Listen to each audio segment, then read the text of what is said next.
Hi, everybody. I'm Jim Rohn. What a pleasure it is for me to come and visit with you for just a few minutes here today. Tell you briefly a little bit about my story and share some ideas that might be beneficial. I've lectured in some high school classrooms in California and Arizona and some universities and colleges, Pepperdine University, San Diego State, Arizona State University. And so I've had a chance to talk to kids that are interested in themselves and interested in their future, interested in America, interested in what they can do with their lives, and listening to stories that might be beneficial. And I don't have a chance to, visit all of the schools and universities around the world, so this is a great chance for me by video to have a chance to tell you my story. Just briefly, let me tell you my story. I grew up in Idaho, farm country. My father still lives on the old homestead where I grew up, southwestern Idaho.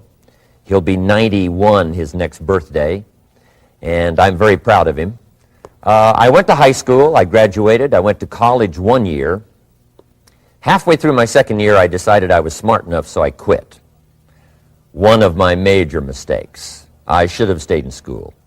But I thought, heck, I'm smart enough to get a job. And back then I thought, that was it. If you're smart enough to get a job, what else would you need? Found out later, a big mistake. But anyway, I quit school at age 19, went to work. A little while later, persuaded a beautiful young lady to marry me with a lot of fancy promises. And fortunately for me, we got married. A little while later, I started my family. And I'm out there working hard, doing the best I thought I could. But year by year, I kept falling a little further behind, buying a little more than I could conveniently pay for on time. And the creditors are finally starting to call saying, hey, you told us the check was in the mail. I'm not feeling at all good about that. About age 25, I've got pennies in my pocket, I've got nothing in the bank, and way behind on my big mouth promises to my family, and wondering what could I do to make my life better. I was willing to work hard. That was not my problem. But I just wasn't making the progress I wanted to make. And then good fortune came my way. Sometimes it's difficult to describe good fortune, why something remarkable happens to you at a particular time. One of my friends says, well, hey, things don't just happen. Things happen just. And maybe that's it, I don't know. But my good fortune was I had a chance to meet a very wealthy man. His name was Mr. Schoaf, Mr. Earl Schoaf. A friend of mine had gone to work for him, and he started telling me about this man. He said, you got to meet this man. He's rich, but he's easy to talk to. And he's got a remarkable philosophy of life. And he kept going on, and I thought, well, I've got to meet this man. So shortly after that, I had a chance to meet this Mr. Schoaf, and I was impressed. He was rich. He was easy to talk to. Within a few minutes, I was dazzled. And I said to myself, I would give anything if I could be like that, rich and easy to talk to. What would it take? And then I thought, if I could just get around somebody like him, and if he would teach me and coach me, I would do it all. And that was my good fortune. A few months later, this wealthy man, Mr. Schoaf, hired me and gave me a job, and I went to work for him, and I spent the next 5 years in his employ. And then, unfortunately, at age 49, he died. But I got to spend 5 years with this remarkable man, his last 5 years of his life, and the first 5 years of my new life. And my dream came true during that 5-year period. This man took the time to teach me and coach me. He taught me the books to read. He taught me the disciplines, and he taught me the skills. And he taught me the changes to make in my language and personality. And the things he shared with me during that 5 years changed my whole life. Changed my income, changed my bank account, changed my future. I've never been the same. By the time I was 31 years old, I was a millionaire. So he taught me economics as well. So how lucky can you get to meet the right person at the right time who takes the time to share with you ideas that can change your life? A lot of rich people, right, don't take the time, but he did, and he also had the ability. Some people want to share their experiences, but they don't quite know how to say it. But he had it all, and he used language that I could understand, and those ideas greatly affected my life. I wish he was still alive today. If he was, I'd be calling him today one more time, thanking him for the time he spent with me sharing his life and his experiences that so dramatically affected my life. Then, how I really came to be invited to speak to you today. 30-plus years ago, I was living in Beverly Hills, California. And a friend of mine one day said, "Jim, you've got to come and tell your story to my service club." He belonged to the Rotary Club. And he said, "I know your story. Idaho farm boy makes it to Beverly Hills." But he said, "I know my club members would love to hear your story. Would you come and at our breakfast meeting and tell your story?" And I said, "Okay." So I arranged a little talk, went and shared my story that morning, and guess what? They liked it. And my phone rang. Another club called and said, "Would you come and tell us that story?" My phone rings. Another club calls, said, "We've heard about your story. We have a luncheon meeting. Would you come share your story?" First thing I know, I'm spending a little piece of my time giving these breakfast talks and luncheon talks. And then one day, a man who heard my talk about 3 times said, "Would you come and talk to my management and salespeople?" He said, "I've got this little company going, and he said, if you would spend some time talking with my management and salespeople, I'd be happy to pay you." And I thought, wow, wouldn't that be something? Tell my story and my experiences and get paid? He said, "I'd be happy to." Little did I know, that was the beginning of a whole new, brand new adventure for me in sharing my story in speeches and talks and seminars and lectures. And now this business, it's become one of my most flourishing enterprises, takes me around the world. I went to many countries just this year, had my largest audience early this year in Spain, 12,000 people, 10 different languages being translated at the same time, the whole audience with the earphones on. It's interesting when you lecture with multi-languages. You know, when you hit the punchline, you know, the Spanish laugh first, and then the French get it, and then finally the Italians get it, and last the Germans finally get it. And then I say, "Hey, the Germans finally got it. I guess we can continue." You know, some languages take longer to translate than other languages. But what an exciting adventure for me. I was in Israel this year. I lectured in France, my first trip to Prague, Czechoslovakia, Lisbon, Portugal. Last year I was in London lecturing. Happened to be there the same night Pavarotti was singing in London. So, a big dilemma for the people in London. Shall we go see Jim Rohn or shall we go listen to Pavarotti? Well, I must admit he had more people than I did, like 150,000 more. He did a free concert in Hyde Park, and they expected 250,000, but only 150,000 showed up because it rained. And they all got soaked from Prince Charles on down, but they sat in the rain and listened to Pavarotti. I would have been happy that evening, right, to cancel my seminar and go sit in the rain and listen to Pavarotti. Anyway, he and I have agreed now not to appear in the same city on the same day anymore. Not really, but how exciting for me to be able to travel all around the world and share my story. And then especially to have this chance today to come and visit with you. And when I get a chance to speak at a high school class or a university class, I'm always excited about it.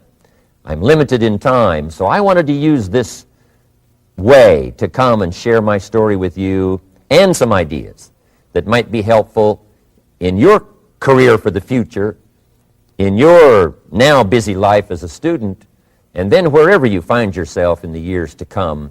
Some of the things I'm going to share with you, I want you to remember for a long, long time, because the ideas I want to translate for you drastically affected my life. And if I can share now and affect your life, and you write me a letter or tell me in person someday, "Mr. Rohn, I listened to your video and I watched it carefully, and sure enough, some of the ideas that you shared greatly affected me, and here's what's happened to my bank account, here's what happened to me in school, here's what's happening to my future," that'll give me great, great satisfaction. So the man who shared with me ideas that changed my life, I want to share with you 3 of those basic subjects. When I met him, I was 25 years old, and when I first got acquainted with him, I used a lot of excuses as to why I wasn't doing well. And he said, well, tell me a little bit about your story. And I told him, I was behind on my bills, had pennies in my pocket and nothing in the bank, that I was embarrassed about being behind on my big mouth promises to my family.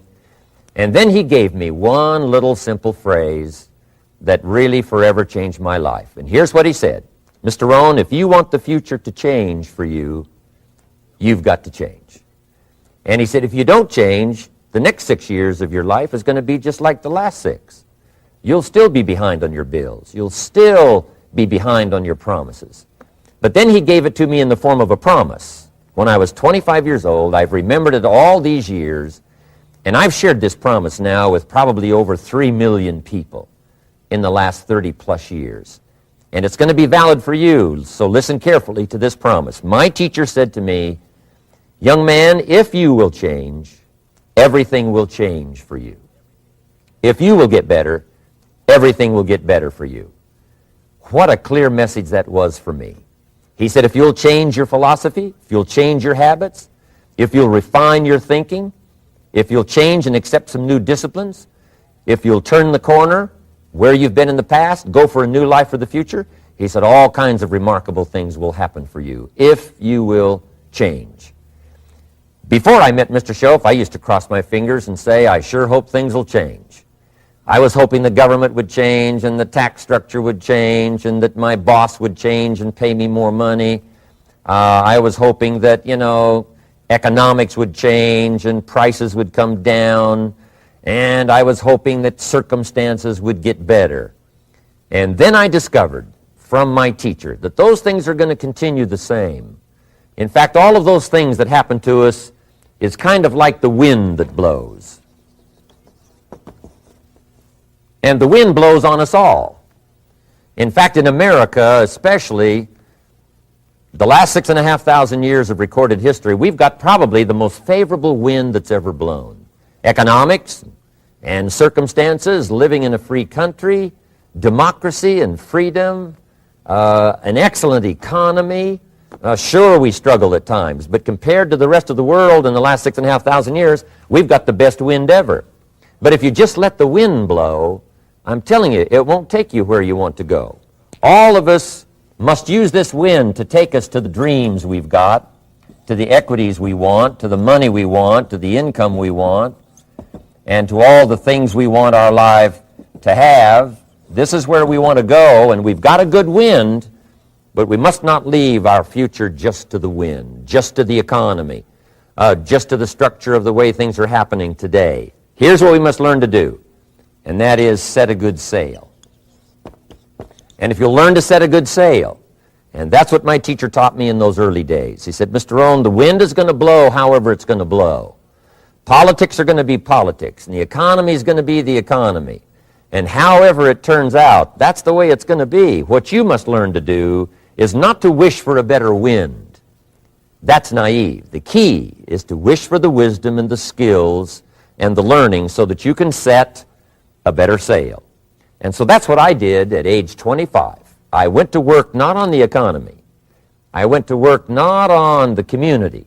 I didn't go to work to try to change the government. I didn't go to work to try to change my boss or the company. I didn't go to work to try to change circumstances. I went to work to try to change myself. And I picked up that promise my teacher shared with me, that if I would change, my income would change. If I would change, my bank account would change. If I would change, my future would change. And sure enough, his promise came true for me. The first 6 years of my economic life, I wound up broke. Those pennies in my pocket, nothing in the bank, behind on my promises. The second 6 years of my economic life, I wound up rich. But interestingly enough, the second 6 years of my economic life, the government was about the same and the economy was about the same. The companies were about the same. What they paid was the same. Circumstances around me were the same. My negative relatives were the same. But I was not the same. That's how my life changed. And that's how things started working for me, changing my life all those years ago. So that's what I wanted to share with you to begin with, this beginning of what Mr. Schoaf shared with me, that if I wanted my life to change, this was what I was going to have to do. And so he broke it down into 3 subjects that really made an impact on my life, and I want to share those with you. The first subject he called personal development. And the second subject he called setting goals. And the third was how to become financially independent. And I'd like to give you just a few clues from those three major subjects that so dramatically affected my life. And let's get started. The first one is personal development. Now, in illustrating personal development, Mr. Schoaf, my teacher, started with money. You know, money's not the only place to start in talking personal development, but it's where he started, so let me share the thoughts he shared with me back then. Let me share them with you. Here's the best lesson I can give you on economics. It's very simple. We get paid for bringing value to the marketplace. That's about as simple as I can put economics. We get paid for bringing value to the marketplace. Now, it takes time to bring value to the marketplace. However, we do not get paid for time, so we cross that out. Mistakenly, the man says, I'm making about $20 for an hour. Not true. If that was true, you could just stay home, right, and have them send your money. So that's not true. We don't get paid for time. We get paid for value brought to the marketplace. Now, since that's true, here's one of the key questions of my talk to you today. Is it possible to become twice as valuable to the marketplace and make twice as much money in the same time? Is that possible? The answer is yes. Could you become 3 times as valuable as you might be right now to the marketplace and make 3 times as much money in the same time? And the answer is yes. 5 times, 10 times? Of course. America is unique. It's a ladder to climb. It starts down here, let's say, at $5 an hour, and it keeps going up. Top income last year, $80 million. The guy who runs Coca-Cola. Now, that's a heck of a ladder. That's why everybody wants to come here. Right? The boat people are not headed for Vietnam. People haven't plotted and schemed for 50 years saying if I could just get to Poland, everything would be okay. Not true. Everybody wants to come to America. And the reason is because we've got the best wind ever blowing in our favor. We've got the best economic opportunity anybody's had in 6,500 years. And all you have to do is understand it and take advantage of it. Now, there's some key questions to ask here. Why would the marketplace pay someone only $5 an hour? Very simple answer. They're not very valuable to the marketplace. Now, we must underline to the marketplace. This person might be a very valuable brother. Yes. Member of the family, valuable. Yes. Valuable member of the church, of course. Valuable citizen of the country? Yes. Valuable in the sight of God? No doubt. We're all of equal value in the sight of God. But if you're not very valuable to the marketplace, you don't get much money. You say, well, it shouldn't be that way. Well, then you got to start your own country. You know, this one's been in process for 200 years, and this is the best we've been able to come up with so far. But here's the key. You don't have to stay here. Now, there was a big debate in Congress last year that this $5 was not enough, should be 6, should be 6, should be 6. But we don't need legislation. 6 is already on this ladder. The next step up. You know, if you work for McDonald's, they'll pay you $5 an hour to take out the trash. If you whistle while you take out the trash, they'll pay you $6 an hour. So we don't need that legislation. You just need to take lessons on how to whistle. Have a good attitude. Now, as you begin to climb this ladder, why would the marketplace pay some people $50 an hour? Answer, evidently, they must be more valuable to the marketplace. 10 times more valuable. And is that possible for someone to be 10 times more valuable and earn $50 an hour instead of 5? And the answer is yes. That's what America is all about. Now, why would the marketplace pay some people $500 an hour? Evidently, this person must be much more valuable to the marketplace. That's what's important to understand, to the marketplace. And would the marketplace pay one person $80 million for 1 year's work? And the answer is, of course. If you helped a company make $1 billion, would they pay you $80 million? I'm telling you, it is possible. And that's why America is so exciting. That's why this financial ladder is so exciting. It's possible for all of this to come true for all of you, no matter where you start. As a student in school, just getting started out there in the workplace, this is all possible for you. Now, Mr. Schoaf gave me the clue on how to climb this ladder as high as I wanted to climb. Now, we're talking primarily economics here. There's a lot of other ways to become valuable to your family, valuable to your friends, valuable to the community, valuable to the team, right? Valuable to the team effort, valuable to the concert. But here's what he said to me. In climbing this ladder economically, all you have to do is work harder on yourself than you do on your job. Once I heard that, it made sense to me. I kept hoping that everything else would change around me, found out that if I went to work on myself, worked on my skills, worked on my language, if I became better than I was each year, if I grew in skills and language and vocabulary and competence, then I would become attractive to the marketplace. Not very long ago, a company called me and said, Mr. Rohn, we're expanding internationally. We'd like to have a bit of your expertise to help us. Would you give us a bit of your time? We'll add some millions to your fortune. And I said, okay. And I thought later, isn't that interesting they would call me? Then my second thought was, of course they'd call me. Who else would they call? I can get the job done. Now, what a contrast for me, farm boy from Idaho, raised in obscurity, parents of modest means, broke when I was 25. How come I would get a telephone call and someone offer me a lot of money to help them in expanding around the world? Simple answer, evidently. Something happened to me between age 25 and where I am today. And I can tell you where it all started. From my teacher, Mr. Schoaf, who said to me, we don't have to change what's going on out there. That's the wind that's blowing. All we have to do is change what's going on in here. And now there's several ways to do that on personal development. And let me give you those ways. Here's the first one. We must learn from personal experience. Pretty simple. Learn from what happens to you. Take a look back over the last few months. Did you make some mistakes? How could you correct those for the future? Take a look back over the last year. Have you done it right or done it wrong? Let's correct it for the next year. Learn from your personal experience.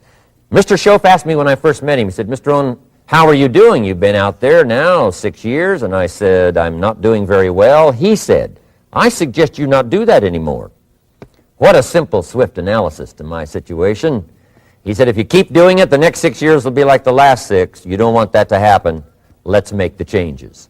So learn from your personal experience. Now here's number 2, why I came to share this video experience with you today.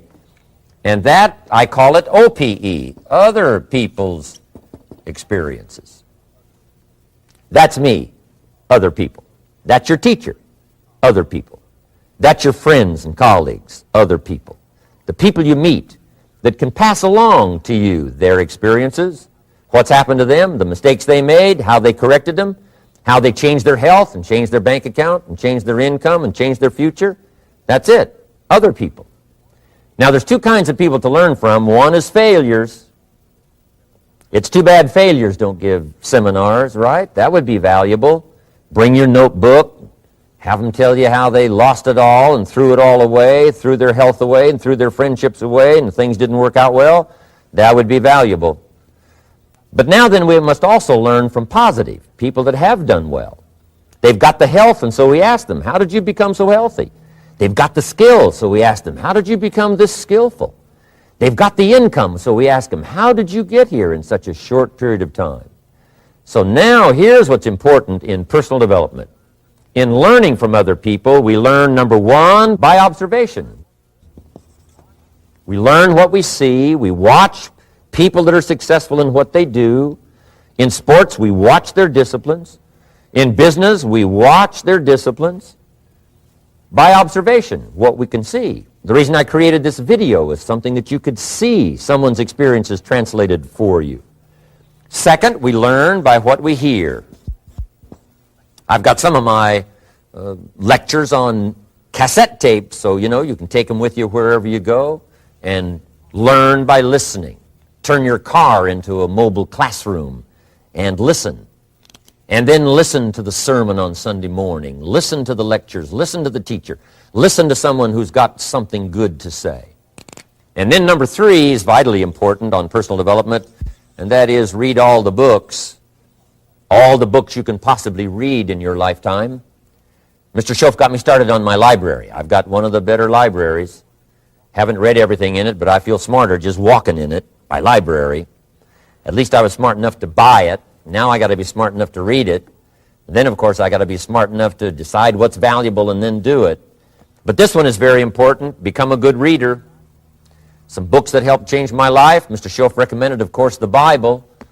And my parents made sure I was a pretty good scholar by the time I was 18. That's been so beneficial for me, drawing from those illustrations, reading about those stories, people who made it and people who didn't make it, and what the difference was. And then other books that helped to really change my life. One called Think and Grow Rich by Napoleon Hill. And then a book that helped me become financially independent by the time I was 31. And that book is called The Richest Man in Babylon by George Clason. And I'm going to share a little bit of that book with you when I get to financial independence today, our third subject. But I started reading the books, attending the classes, making sure that I got in front of people that had something good to say. And then I started keeping a journal. One of the major things my teacher taught me was to keep a journal. He said, don't trust your memory. If you hear something good, just make a little note and write it down. Now, at first I took, notes on pieces of paper and torn off corners and backs of old envelopes. And it didn't serve me well, thrown in a drawer. Then I learned to keep a journal, a bound copy of all my notes. So I would suggest you do the same. Things that impress you, a poem that impresses you. When you attend a class, some of the ideas that impressed you, jot them down. You read something in a magazine, right? Some ideas. Take those out, put them in your journal. Keep a good journal the rest of your life. This will serve you well. My journals make up a significant portion of my own library. And if you saw my library and saw my journals, I tell you what you'd have to say. This is the library, and these are the journals of a very serious student. No wonder Mr. Rohn is invited to lecture and speak on his experiences around the world. So I want the same thing to happen to you. Value captured that you can resort to later, go back over it and review it, and let it become valuable to you. So that's my first subject, personal development. Work harder on yourself than you do on your job. Develop the skills, learn the lessons, take the classes, absorb all that is being taught to you these days.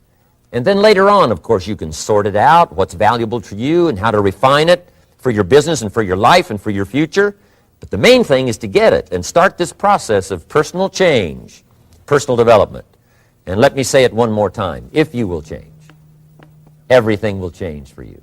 You'll never be the same. You'll keep growing. As you look back on a few months, look back on a few years, you won't believe the progress you can make. Economically, your relationship with your family, your friends, and whether you're in sports or economics or whatever, I'm telling you, that whole process of committing yourself for personal change, personal value, can really make your life unique and worthwhile. Now let's cover the second subject, on setting goals. Mr. Schoaf gave me some tips on setting goals that changed my life forever. And I want to share those with you.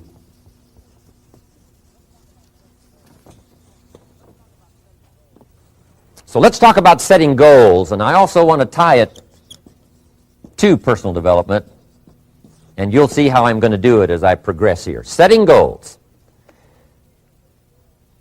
We need to take a look into the future. There are 4 things to consider in terms of attitude. One is how you feel about the past. Best advice I can give you on that is treat the past as a school. Let it teach you the mistakes you've made, the things that went wrong, the things that didn't work. Don't use the past as a burden to carry, and don't use the past as a club to beat yourself to death. past losses, past failures, past mistakes. But let the past be a school. Tough school maybe. We've all been through some tough stuff. So if you feel good about the past, draw from it for experience and let it teach you. Then next is how you feel about the future. We've got to have the future well designed. The future is called the promise. And here's what we teach in our leadership series. The promise of the future can be an awesome force for your own future. The promise of the future, designing the future. There's two ways to face the future. One is with apprehension, and the other is with anticipation. I promise you, in my travels around the world, most people face the future with apprehension. And here's why. They don't have it well designed. They've sort of left that up to someone else to fix. But here's the best way to face the future, with anticipation. And you can face the future with anticipation if the future is clear, if the future is well designed. And I would like to have you consider some thoughts with me that help me to really change my future by giving it some thought and some consideration. And here it is. In setting goals, it's very simple. Number one, decide what you want. You just take a little time. You sit down and say, what do I want? What kind of skills do I want? What kind of income do I want for the future? What would I like? Where would I like to go? Places I'd like to visit. Habits I'd like to acquire. Skills I'd like to have. You just take a little time to think about what you want. Economics, friendships, people you'd like to meet, places you'd like to go. You just take some time. And then I suggest, when you've thought about what you want for the future, make a list. Just jot it all down. It's really a very simple process. And then here's number three. Keep all the old lists. I'm telling you, this served me so well, keeping my old list of goals. I look back now 10, 20 years ago at goals I set, lists I made, and I smile now because here's what I thought was so important, 20 years ago. Now some of those things aren't even on my list. I've got a new list. I've grown. I've changed. I've matured. But I give you that advice. Decide what you want. Number two, write it down. Number three, keep the old lists. And then here's number four. When you get something that's on one of these lists, check it off. Part of the fun of having a list is checking it off. And then if you can add some drama to checking it off, see, that's what really helps. I set a goal to go to Spain many, many years ago. And when I finally made my first trip to Spain, I had that journal with me that had that list in it. And while I had my journal on my lap, waiting for the wheels to touch down in Madrid, I waited until the wheels touched the runway, and I checked it off. Just adding a little drama. So, part of the fun of having a list is checking it off. Now, here's what's important about the lists and designing your future. If the future gets clear, the price gets easier. Because you got to remember, for every promise, there's a price to pay. Everybody's got to pay the price. Everybody's got to do the deal. Everybody's got to do the disciplines. Everybody has to pay. But here's what I've discovered. If the promise is clear and powerful, the price is easy to pay. The price is some classes. The price is a few books. The price is a few disciplines. The price is finding something that'll make your life better, make you grow, make you change, make you develop. So the first part of the key is to design the promise. Then, what is the price to pay? I'm telling you, the price will be easy. Anybody in my audience can pay it, no matter where you are, where you come from. Color doesn't matter, religion doesn't matter, where you grew up doesn't matter, circumstances don't matter. I'm telling you, if you'll make the promise of the future clear for yourself, the things you want, the places you want to go, the things you want to have, the person you want to become, the skills you want, the homes you want, the future you want, the friends you want, all of the values of life that you could possibly want. If you'll make that clear, make those lists, and be serious about it, I promise you it's an easy price to pay. Anybody can pay it. And the best advice I can give you is, if I can do it, you can do it. Farm boy from Idaho, raised in obscurity, I changed my life, turned it upside down, turned it all around, found economics, found future, found promise, and if I can do it, you can do it. So, start setting your goals and see if you can't get a better excitement going for the things you want to accomplish for the future. Now here's my third subject, and that's called financial independence. Oh, by the way, before I get to financial independence, let me cover one more point. One of the major reasons for setting goals is for what they make of you in achieving them. My teacher advised me when I first got started at age 25, he said, "Jim, why don't you set a goal to become a millionaire?" He said, "It's got a nice ring to it. You know, enough zeros to impress your accountant." And he said, "I'm here to help you. You're only 25 years old. You've been to 1 year of college. You've got a beautiful family, every reason to do it. Why don't you set a goal to become a millionaire?" And he said, "Here's why." And I thought, he doesn't need to teach me why. Wouldn't it be nice to have $1 million? He said, "No, then you'll miss it." He said, "Here's why. For what it will make of you to achieve it." I'm telling you, that statement changed my life. Set the kind of goals that will make something of you to achieve them. He said, "Now, once you become a millionaire, what's important is not the money." I thought, that's kind of strange teaching. He said, "Honest, it isn't important." He said, "You could just give the money away." Now, I did better than that. I lost it all. By the time I was 31, I was a millionaire. By the time I was 33, I was broke.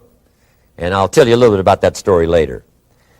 But when I lost all my money, guess what? I found out Mr. Schoaf was right. What was valuable was not the money. What was valuable was what I became to earn the money.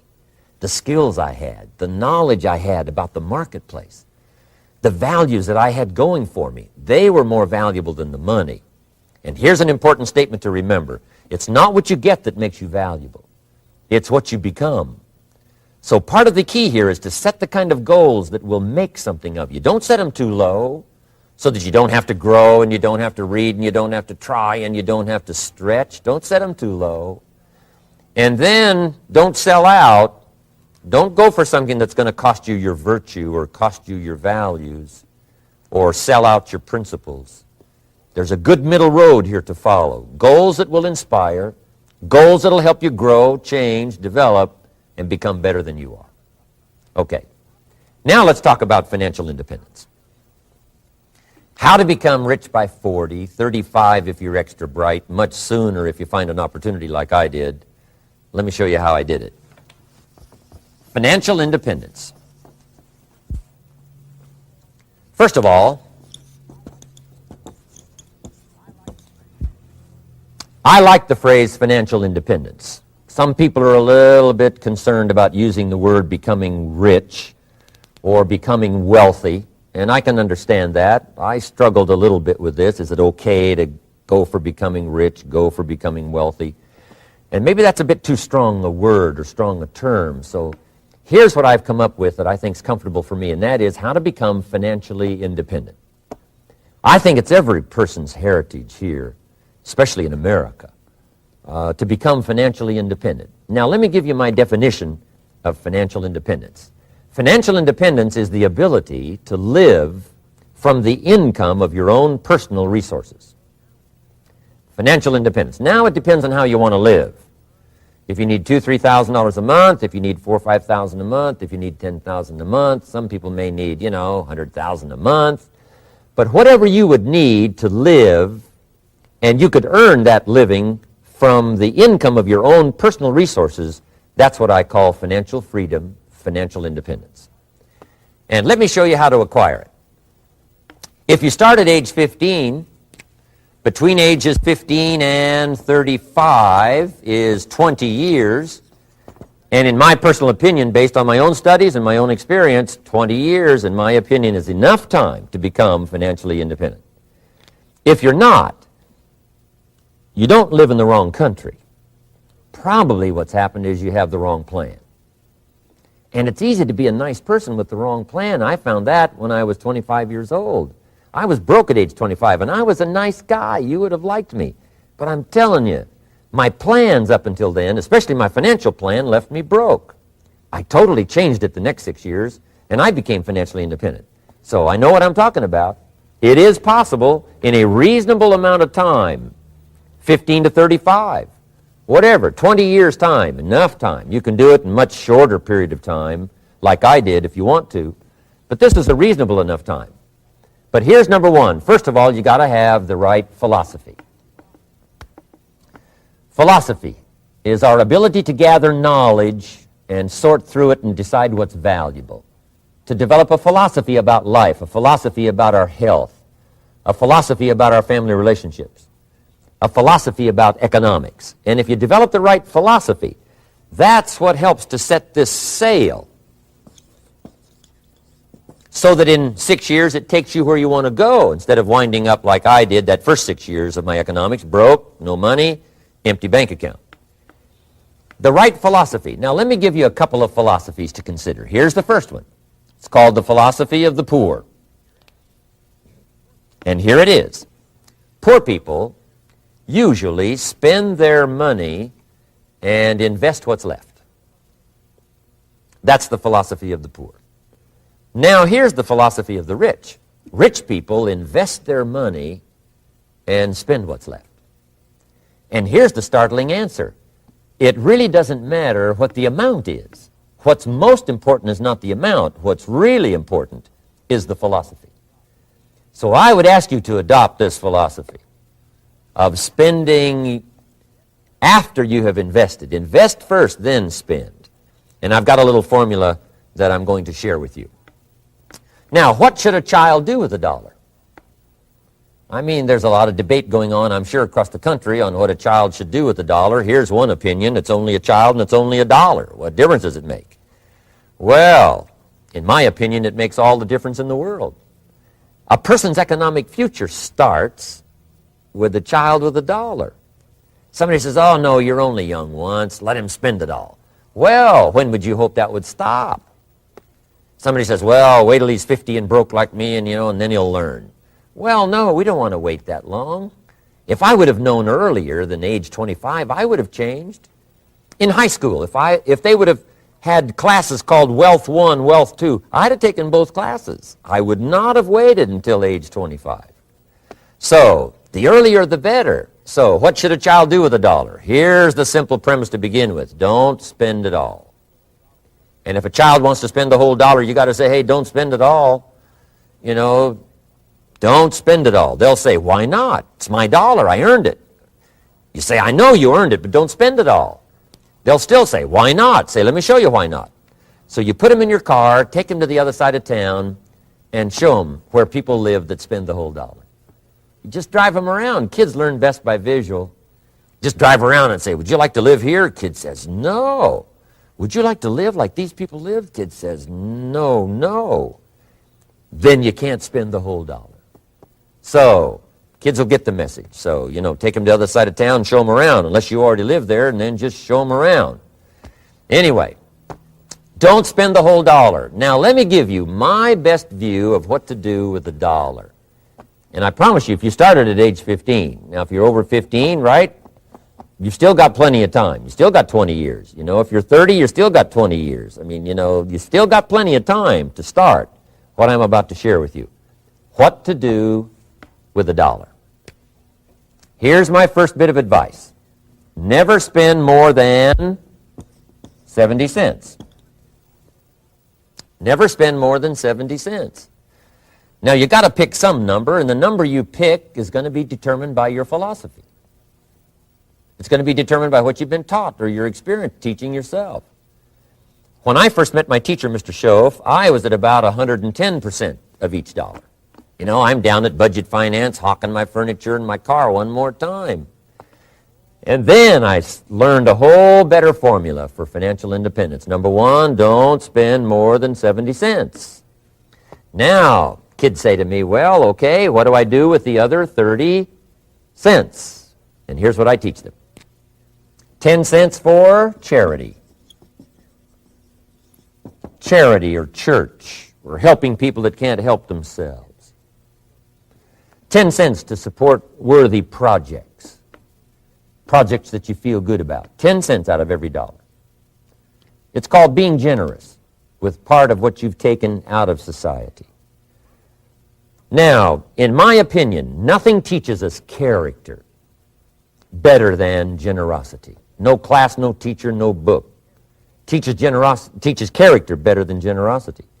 And the best time to start is when the amounts are small And I know if kids learn these lessons well, they'll give a dime out of a dollar, help people that can't help themselves, support worthy projects.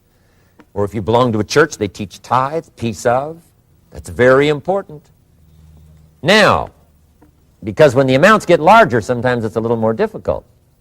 You know, giving 100,000 out of a million, someone says, oh, if I had a million, I'd give 100,000. I'm not sure. That's a lot of money. So the time to start is when the amounts are small, 10 cents out of the dollar. Okay, next 10 cents I call active capital. Active capital means do something to make a profit. Active capital. Set aside a portion of your income. Wages are okay, but I'm telling you, wages will make you a living. Profits will make you a fortune. So set aside part of your income as capital, called active capital. Any kind of project you can possibly think of, you can possibly come up with. I'm going to write a new book, I think, for kids. I think the title is going to be, Of Course Kids Should Pay Taxes. It's kind of an interesting title. In California, kids do pay taxes. When a child walks into 7-Eleven, buys something that costs $1, the proprietor says, give me 7 more pennies. And the child says, hey, what's these 7 pennies for? And the proprietor says, that's the taxes.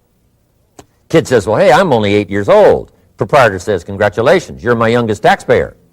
Give me the money. So in California, where I live, kids do pay taxes. Big question is, should they? And my book will answer that question. Of course, kids should pay taxes. Nothing is for free.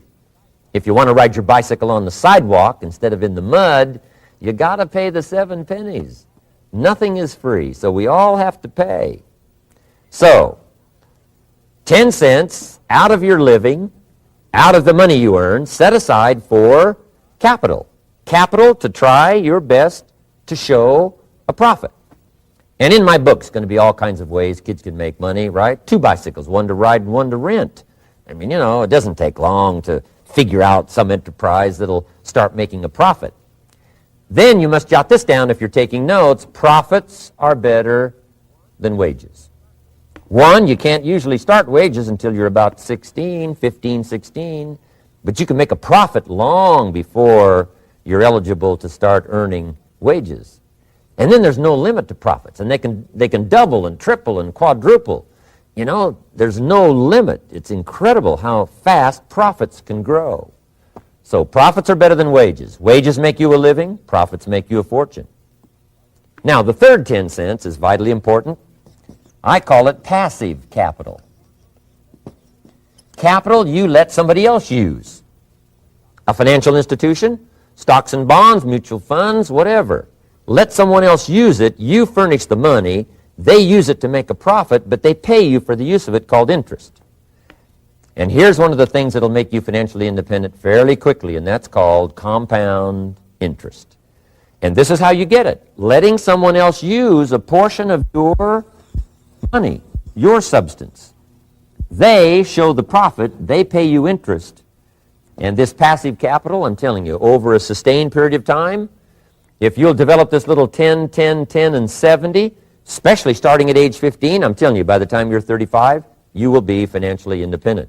You'll have the ability to live from the income of your own resources. And then one more point on passive capital. There's a Bible philosophy. I'm an amateur on the Bible. But there's a Bible philosophy that teaches the borrower is servant to the lender. And if you want to be in a powerful position as you grow older, finally when you become mature, maybe have your own business, things have worked out for you for the future, the position you always want to be in is the power position. And that's called the lender. The lender is the power position. So if kids learn early enough, and then you ask them what they'd like to be when they grow up, I'm telling you, once they understand, they'll say, well, one of the things I want to be is one of those lenders. That's the power position, not the spender. No, you'll be pitied the rest of your life if you just become a spender. You got to become a lender. And I think this is one of the formulas to follow. 10 cents out of every dollar. Let someone else use it. Be the lender, power position. Then try to show a profit.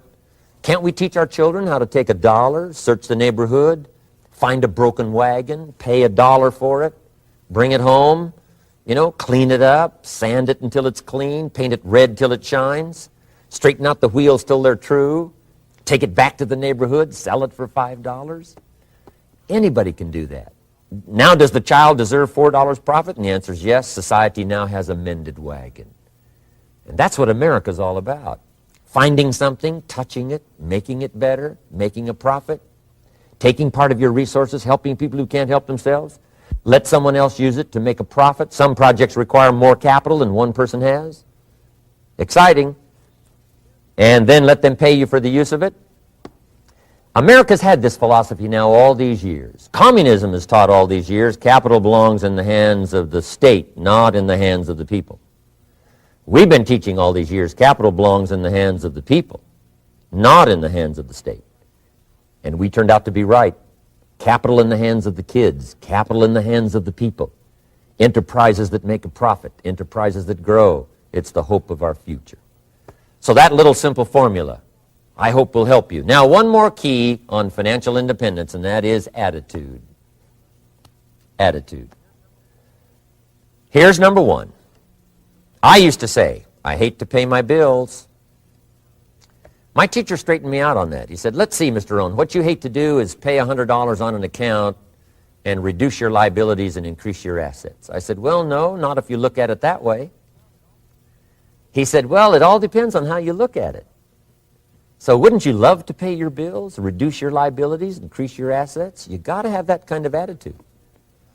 I found out the same attitude about taxes. I used to say, I hate to pay my taxes. And Mr. Shove said, well, that's one way to live. But don't you understand? Taxes is how we care and feed the goose that lays the golden eggs. Wouldn't you want to do your share? Someone says, yes, but the goose eats too much. Probably true. But hey, we all eat too much. We all need to go on a diet. Better a fat goose than no goose. So I finally became a happy taxpayer. Now, I think taxes are too high, so I'm working to get taxes lowered for our economic future.